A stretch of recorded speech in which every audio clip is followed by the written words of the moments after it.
The weak revel in their aggression. The strong in their gentleness.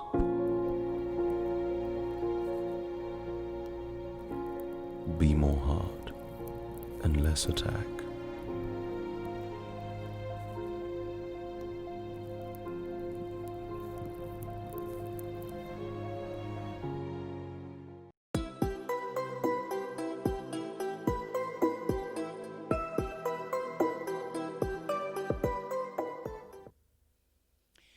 Good evening and a warm welcome to Big Budget Business, where we discuss pertinent issues that we face as young business people, and we also highlight the lives of prolific young business people making strides in their respective fields. Today on the show, we have the founder of Kago's Bees, Mr. Kago Monggae. Kago, welcome to the show. Thank you for having me this evening. I must say, it's quite an honor to have you here. I understand you're quite a busy bee. See what I did there? Anyhow, viewers at home, let me remind you that we are live. Please do share your comments and questions. Let's engage. We'll also share a number that you can call into if you'd like to ask us any questions or have anything that you'd like to discuss with us. Firstly, Kago, let's get into you as an individual, your background. Tell us what you'd like us to know. Okay, well, I mean, with the advent of social media, I'm sure people will find more. Yes, so Kago's a gentleman who's grown up in Botswana, born, raised, and bred. I did most of my schooling here in Botswana up until primary school, did my high school in South Africa at Kingswood College, and then my university at the University of Botswana. I am by education a business management graduate. Okay. And by passion a beekeeper. Oh, that's nice. So you like sweet things. They can be sweet. Right. So now maybe tell us about Kago, the entrepreneur. Before we get into your business specifically, tell us a bit about how you started with this whole business aspect.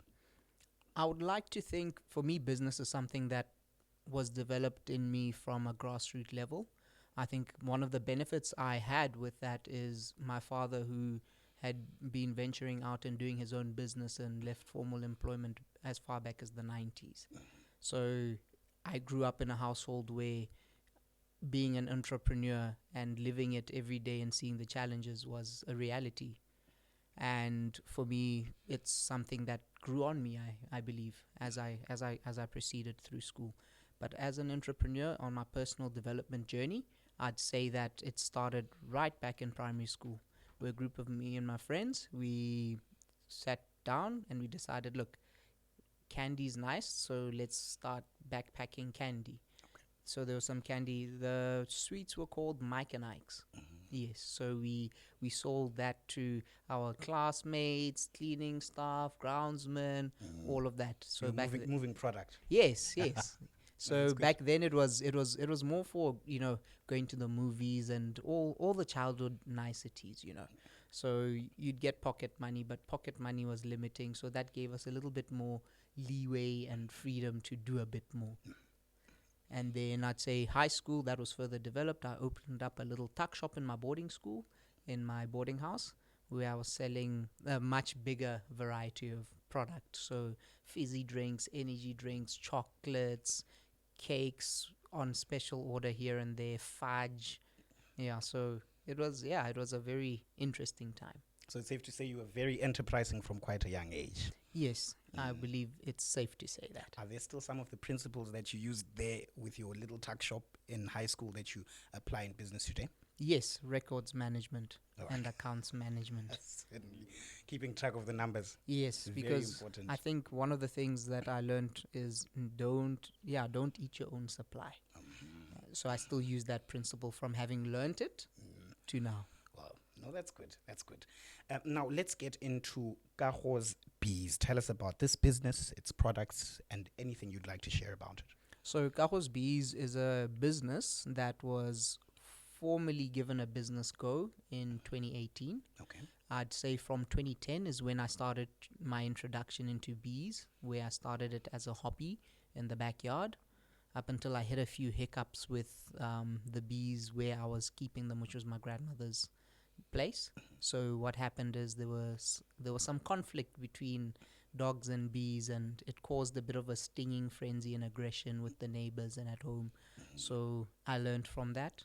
I had to kind of dial back down and rethink my strategy, Of course. and I've been developing ever since. And that's why I say 2018 is when I can say the business really did get started, and I was deciding that I'm going to push this thing as a business after getting comfort in learning the process myself. Wow, no, that's great. So perhaps also tell us what exactly you do at Kagos Bees. I'm sure you deal with honey and the like. Yes. Okay, so at Kagos Bees, what we currently do is we deal with the rearing and management of beehives, and Okay. they're our own beehives. Okay. That way we can consistently be able to monitor and regulate the quality of product that we have at the end of the day through our management practices. Okay. Other services that we then do would be consultation for bee removals and individuals interested in starting up bee farms and bee activities. Okay. Not everyone wants to do business when they think bees. Some just want to have honey for them to eat in the household. So that's another aspect that we do. And then we do the bee removals portion, which is obviously a service, because there are resources that are required to be mobilized in order to accomplish that as a service. Okay. So that's the crux of it. The products that we do at Kagos Bees will then be the honey that we bottle from our hives. And then we've recently started some research and design on cosmetics, on organic cosmetics. Okay. So we're looking at using the surplus beeswax at the end of each season to develop some cosmetics. So the cosmetics we're looking at things like your lip balms, your face creams, your body balms, and soaps. For now. No, that's great. All right, so it's great to see that this business, of course, you said you had started with the honey, but now there seem to be some byproducts also that are coming out from the process, which you are researching and getting into research and development for them.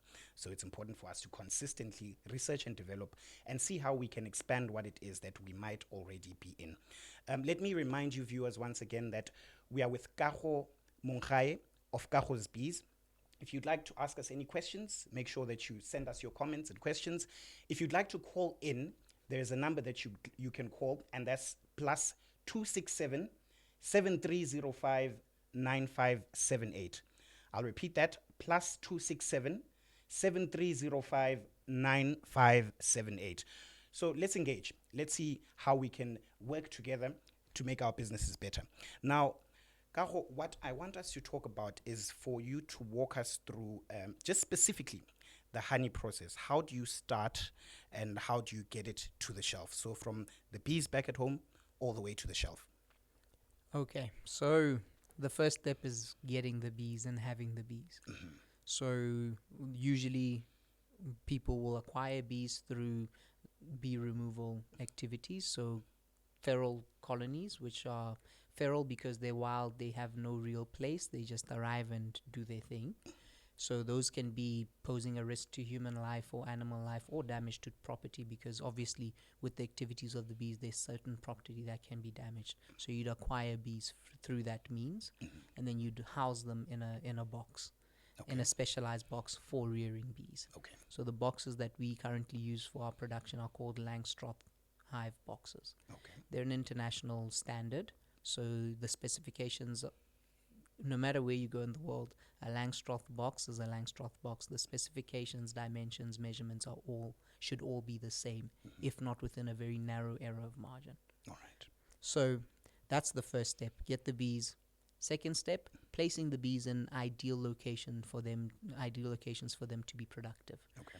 We make sure that we keep our bees away from heavily urbanized environments. So we keep them in rural settings, and I'd say peri-urban, but that is more within a decent proximity to a village rather than a town or city. All right.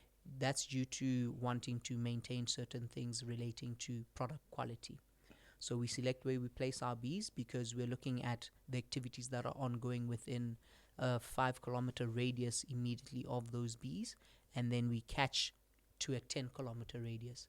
And the reason why we look at a catchment of a maximum of 10 kilometers is we're looking at how far the bees will travel from a hive box.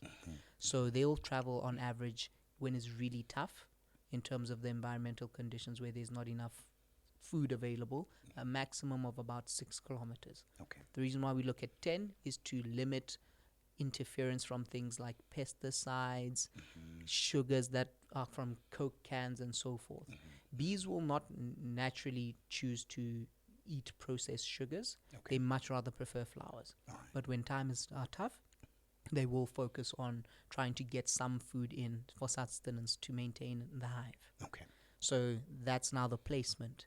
Then comes the management. When we manage our bees, we're looking at ensuring that we have full production. Full production means ensuring that the colony is an organism in itself. And the heartbeat of that colony is the queen bee.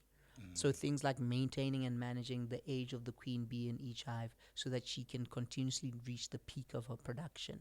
Peak of production means her egg laying is peaking and it's maximum.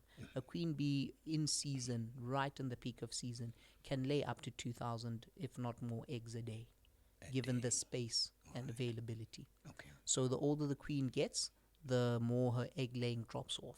So obviously that'll affect population numbers, and with that affect product. Yes. And then from there, we then do routine maintenance to manage things like pests and issues the colonies may be having, and manage things like swarming. When there's a high population, they will reproduce if the conditions are suitable. So we constantly make sure we've provided enough space for them to keep being productive. And then from there, at the end of the season or midway through the season, depending on how good the season is, we look at now starting to harvest honey out of the boxes. We harvest our honey, take it out the boxes, and use our specialized equipment, which has been manufactured to fit the components of a Langstroth box and minimize loss and waste.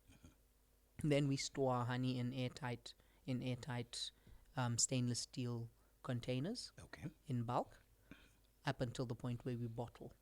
Now, the reason why we store in stainless steel is food safety and hygiene, and also airtight, because honey it's a bit hydrophilic.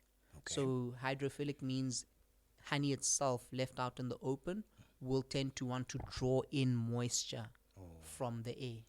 And obviously that will affect quality of the honey, because increased moisture can make it now have a higher moisture content, which can lead to fermentation and other things.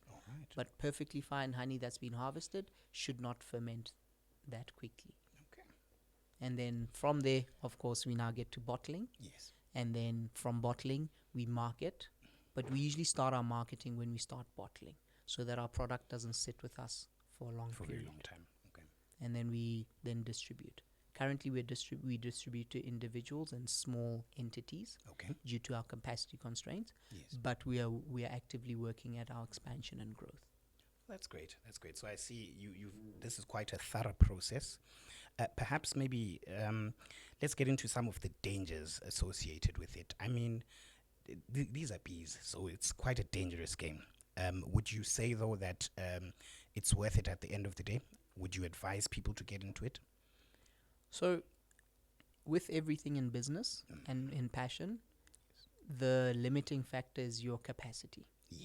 And your capacity is your capacity for pain, capacity for pleasure, for joy. And all these things have to come together. What gives you euphoria in what you do? I get euphoria at the point where I see honey being harvested. And it's not to say I enjoy every single step of that process. There are processes I have to go through, even though I don't like doing them, to ensure I get to the part that I like. That's a very important point that you bring up there.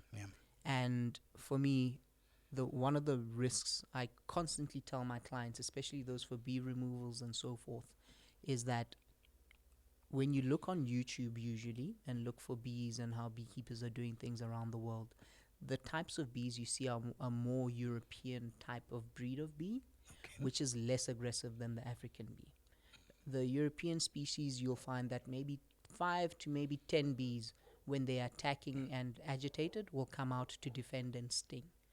When we look at the African honeybee, you're looking at a bee colony organism that will not spare a single bee to get rid of danger. So they all can come. And they can all come in. Wow. And we're talking about a colony that in winter, that's a couple of hundred bees if it's a very tough winter. And in the height of summer and spring, you're looking at about 50,000 bees in a single colony. That's a lot.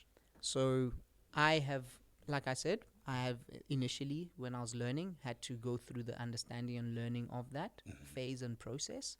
I have recently had issues where my one of the sites that I had colonies at, due to the time of the season and the flowers available, it causes extreme aggression in the organisms. Okay. They become aggressive because of the food that they're eating.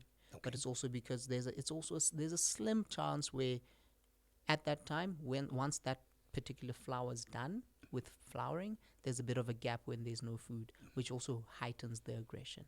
And because of that, I do breed dogs socially, passively. Okay. And I lost a lot of my dogs due to that. I had puppies, in a litter of puppies. So because of the time of the year and some agitation that happened with one of the boxes, Yes. it kind of set off a chain reaction across those boxes. Wow. And those poor dogs got stung to death. To death.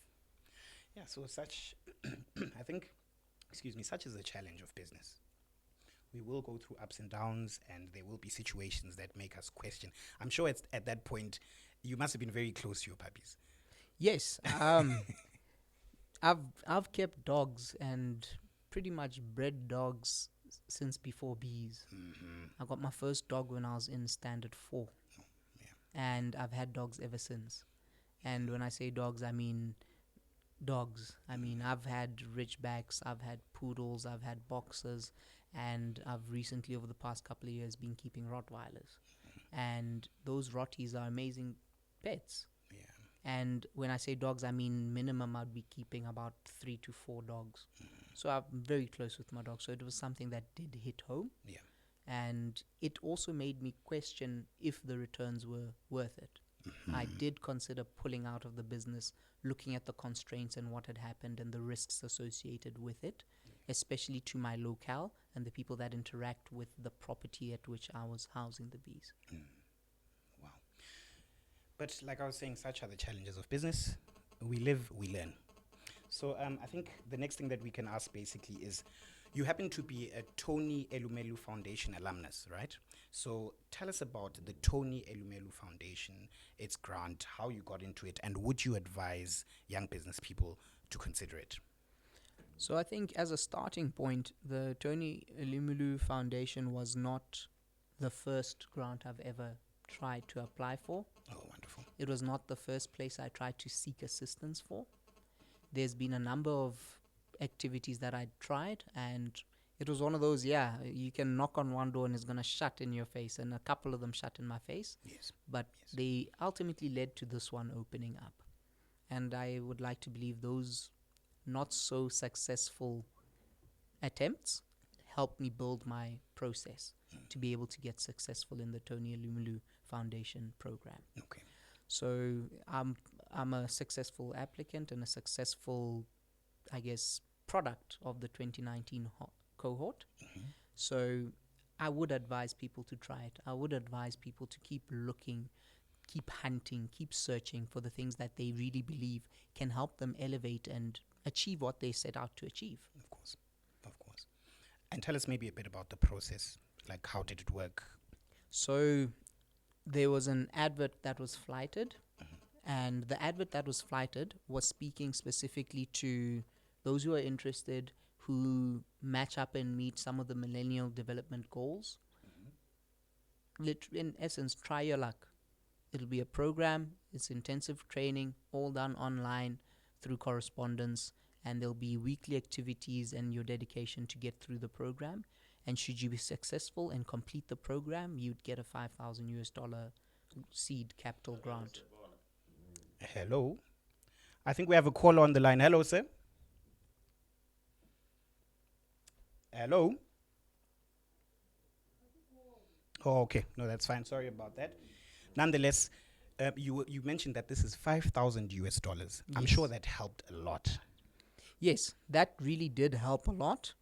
It was unfortunate that it came at a time where Corona also started to happen, so there were limitations in the movement of stock items that we were interested in purchasing to grow the business.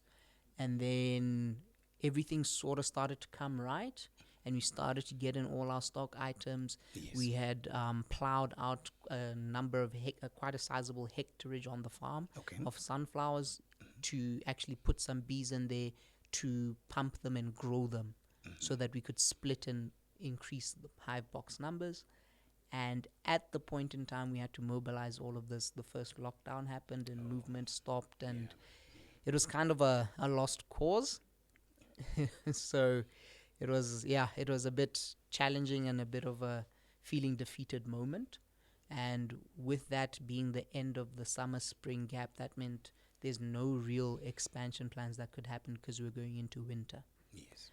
But it helped us be prepared and ready, so that when spring happened, and spring for me, I would say in the region where I keep my bees, starts about mid-July, where the aloe vera come into blossom and the bees start to ramp up their production and increase their numbers in preparation for spring. So we are very ready for that.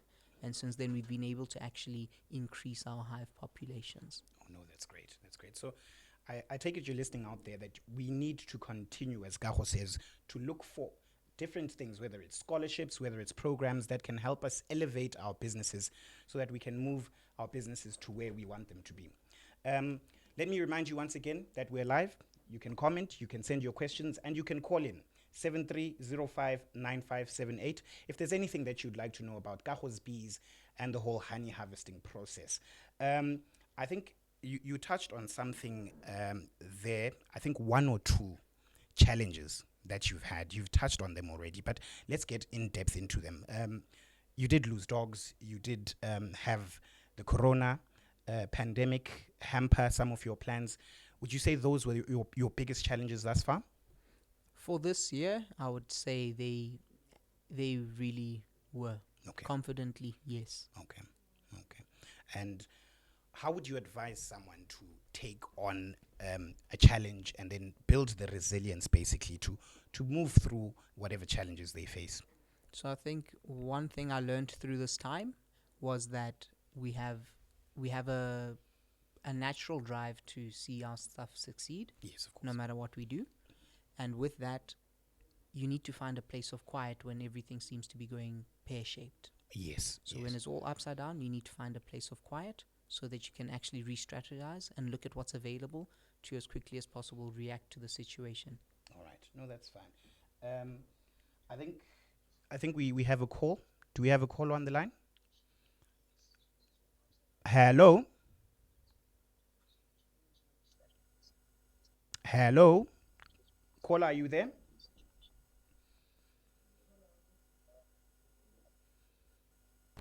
Just a second. We're trying to get our caller online. Right. I can see we've also got some comments coming in there. Joey Mutibi here says, firstly, let me start by commending you, Kago, for the hard work and the articulation in unpacking the process of beekeeping. Hello. Hello, sir. How are you? Hello, sir. Can you hear us? Hello. Hello, are you there, sir? Can you hear us? Yeah, hello. Yes, sir. Hello. Hello, sir. Can you hear us? Yes, I can hear you loud and clear. Oh, that's great. Yes, please tell us who you are, where you're calling from. My name is Emmanuel Haruna. I am from Nigeria, but I'm calling from Japan. Wow. Hi, Emmanuel. It's great to hear from you, to hear from so far. Wow, that's great. How are you doing? Yeah, I'm good. I'm actually very excited about your guest. Yes. I think this presentation was very wonderful and very straight to the point. But my question is, I would really want to know the market viability of the business, like the beekeeping, and what would be his advice for the youth who are interested not especially in Botswana, but in Africa at large, in making their mind to do beekeeping business? Okay. All right. So I think with most things in business, market viability, as you've stated, is a very important thing to consider and look at. And some of the things that you'd have to look at as an entrepreneur is where is your marketplace for the product that you want to do? And you have to really invest time in understanding what are your numbers looking like. And when I say numbers, I'm literally referring to your business model process. If you're interested, pick up a book, research something on Google, understand the processes. Next step, find out how many of these things are accessible to you in your location. Because if they're not accessible, it's going to be a costly experience for you. So you need to figure out where you're going to cover those costs. And such things will impact the size of the operation that you're going to be starting, how small or how big it's going to be, how much money you'll need to actually get going and have that venture sustain itself at a faster rate. Now, places to start to look at your local market is get in contact with your local authorities. So beekeeping would fall under Ministry of Agriculture or Food Security or something of the sort, to find out actually how many beekeepers do you currently have in your area, to look at your statistics office and see if you can get information to see how much honey is actually being produced and consumed in the country. Globally, there is a demand for honey. I will be very frank and honest with that, due to its health benefits and other related uses for the product. So globally, there is a market, but that market is you're dictated to enter that market based on your quality, and quality will dictate how much you need to put in, which comes right back to the beginning on understanding your region and your market locally to be able to leverage off of that to achieve the kinds of quality standards that are demanded from you internationally. Wow. Thank you very much for that. Hello, Mr. Emmanuel, are you there? Oh, okay. No, that's great. Thank you so much. And thank you so much, Emmanuel from Nigeria in Japan for calling into the show. We're quite chuffed, definitely.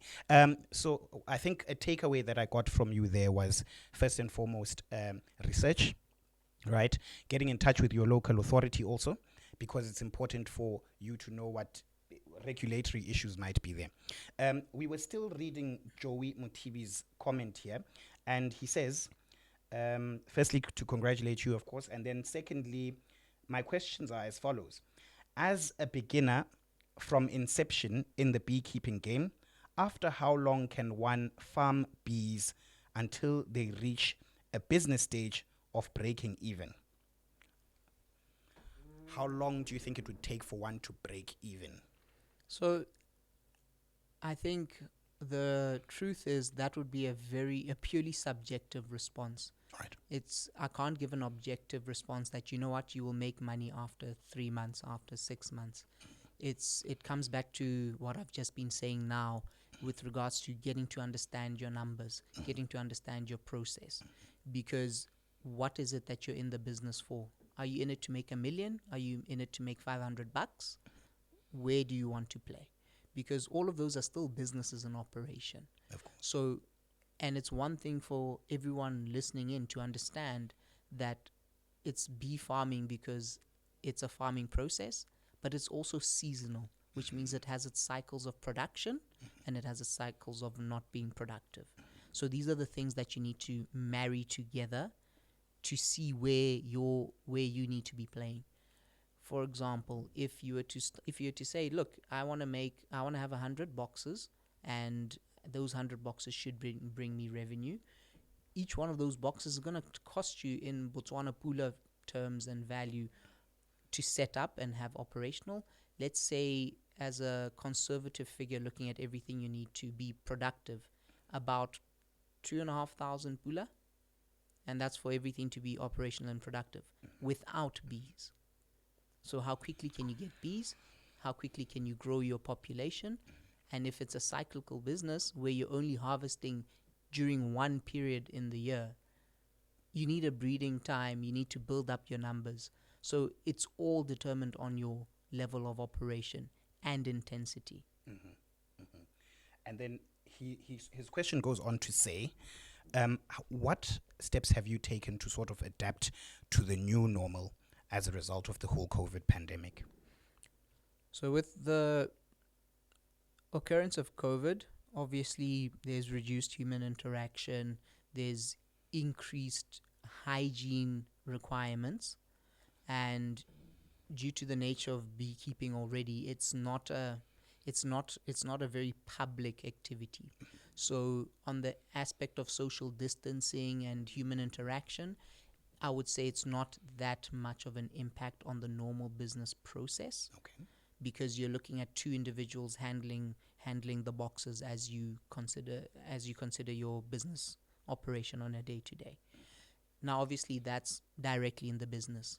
But if we look at it terrestrially, looking at our third parties, where you're getting your supplies from, who's supplying you, your customers, and so forth, I've had to adapt the model.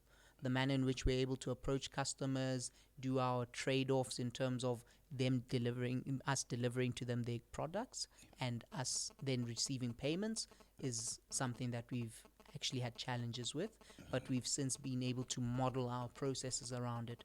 We've started using digital invoicing. We've started, rather than requesting cash, requesting direct deposits into the sales accounts, so that we've actually get up to terms with what is the current reality of doing business. No, thank you. And thank you so much once again, Joey, for that question, which I think has been well addressed. I think now let me ask, what are you involved in outside of Kagos Bees? Is there anything that you're doing on the side? Well, I wouldn't call it doing it on the side. Okay. I'd call it still being actively involved in pushing the dream. Okay. So Right. I'd say Kagos Bees is only a piece of a bigger dream and a bigger vision.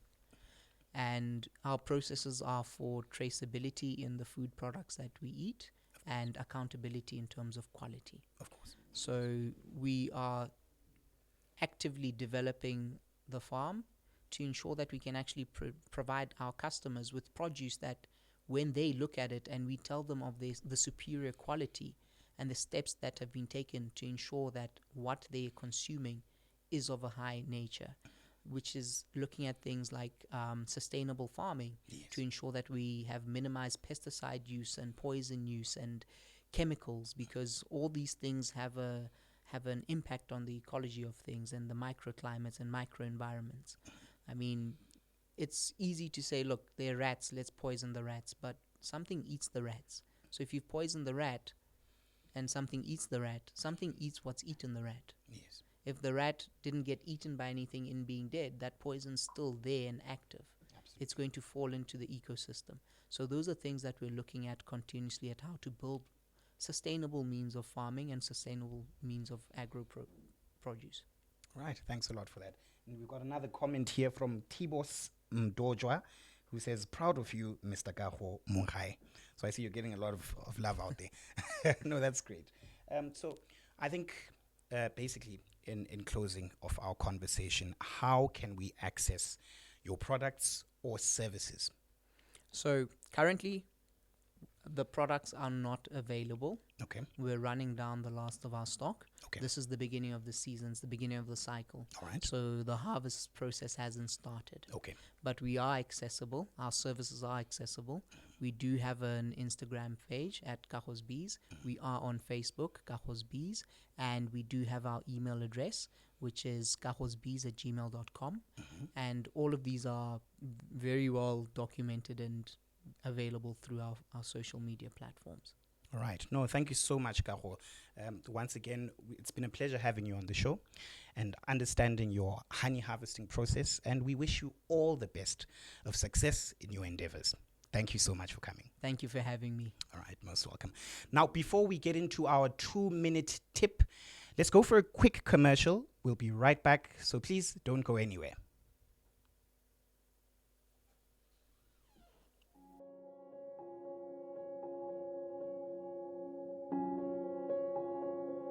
The weak revel in their aggression. The strong in their gentleness.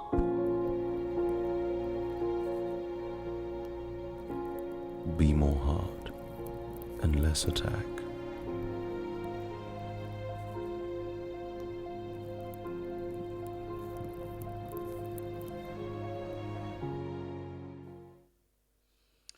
All right, so our 2-minute tip for today. Now, as young people in business, it's important for us to have strategic documents or strategic plans which can basically serve as a blueprint or a roadmap towards getting our businesses where we want them to be. Now, in thinking about this strategic planning aspect, there are 3 basic pillars which you can consider as the starting point for your overall business strategy. Number 1, your mission. Your mission is basically a statement that will state the reason of existence of your business. So it will get into the intention and purpose of your business. Number 2, your vision. Your vision is going to be a forward-looking statement that basically paints a picture of where your ideal situation of business or where you really see your business being sometime in the future. And then number 3, values. Your values are simply your guiding principles, which are going to ensure that all of the efforts within your organization are geared or directed towards you reaching this mission and accomplishing this future vision that you have for your business. So once again, our 3 basic strategic planning pillars are: number 1, your mission; number 2, your vision; and number 3, your values. So let's think about this in detail as we develop our business strategies. Let me thank you so much for your time. It's been a wonderful show. We look forward to so many more such shows from me, Big Budget, and the team. It's good night and God bless. And never forget that you were born for so much more.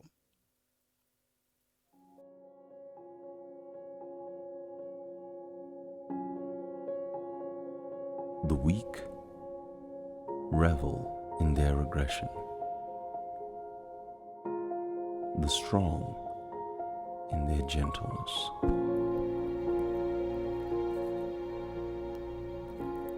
Be more heart and less attack.